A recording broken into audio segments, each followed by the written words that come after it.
also just on the resistance training component, like there are also we'll call them side benefits that you might not initially be thinking about. For example, like we talked about muscle building, like you might not be thinking about it for longer term. You might be just going like, oh, I want to look aesthetically pleasing. I want to be able to take my top off on the beach and feel good about myself, right?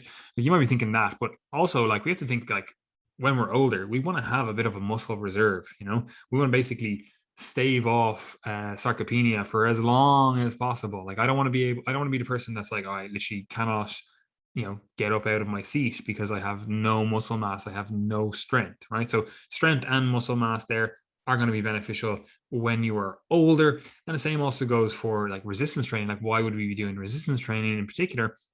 Well, first of all, it's great for building strength. It's great for building that muscle. So from the sarcopenia aspect, it's like, yeah, this is a really good medical intervention, if you will, right?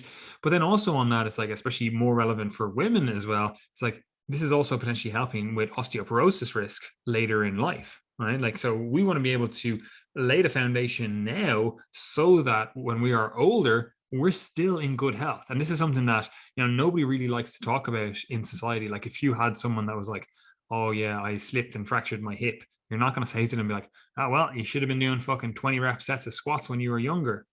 Like it's not helpful, right? However, because it's not helpful for that population, the message kind of just gets lost. It never gets discussed, right? Whereas we should be going at 20, 30, 40-year-olds, we should be saying to them now, it's like now is the time to be building that bone mineral density. And obviously the earlier the better.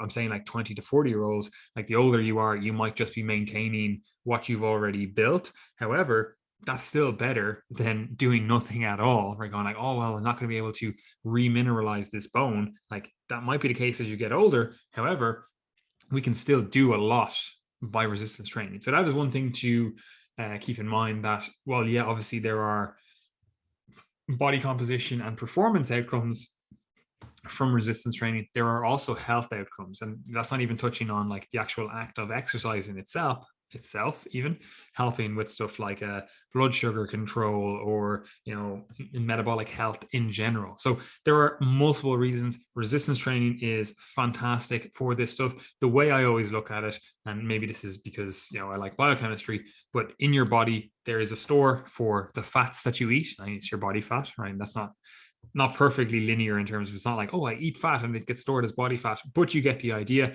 You can store fats on your body, right? Same with carbohydrates. You can store carbohydrates as glycogen in your muscles, in your liver, etc., right? With protein, with like amino acids, the only real store for amino acids is either your organs or your muscles, right? So you want to have a fully stocked store. You want to have everything. So you want to build up your muscles for later in life, for those dark days, so to speak, right? When starvation sets in, right? So it is important from a health aspect. Check. Yes. And I mean, to be fair, like we could literally talk all day about all the different benefits of resistance training, because like when you look at like even when you talk about drugs, for example, like which drugs, with the good ones or the good ones, man? Well, the good ones and the bad ones, like whether it be, I don't know, statins or testosterone or any common drug that you would think of. Like what you have to realize is that although it may be the case that there's a stated, benefit or target of that drug, statins, HMG, CoA reductase, they'll say that that's the target of the drug. There's very often many, many things that drug might either fully bind to or partially bind to, or might have an effect on this protein, which then modifies something else. And like biology is just so incredibly complex, and this absolutely applies to exercise, where you can look at all the different benefits at the level of specific tissues, and then at the level of specific cells or the immune system, and then the subcellular level down to histone modification, all this sort of stuff. And it just doesn't help anyone for us to go through all that, other than making us look smart, which we don't need at this stage in our lives. We're too old. So just recognize that, look, like weight training, when you look at all the stuff that goes on under the hood, is incredibly, incredibly beneficial.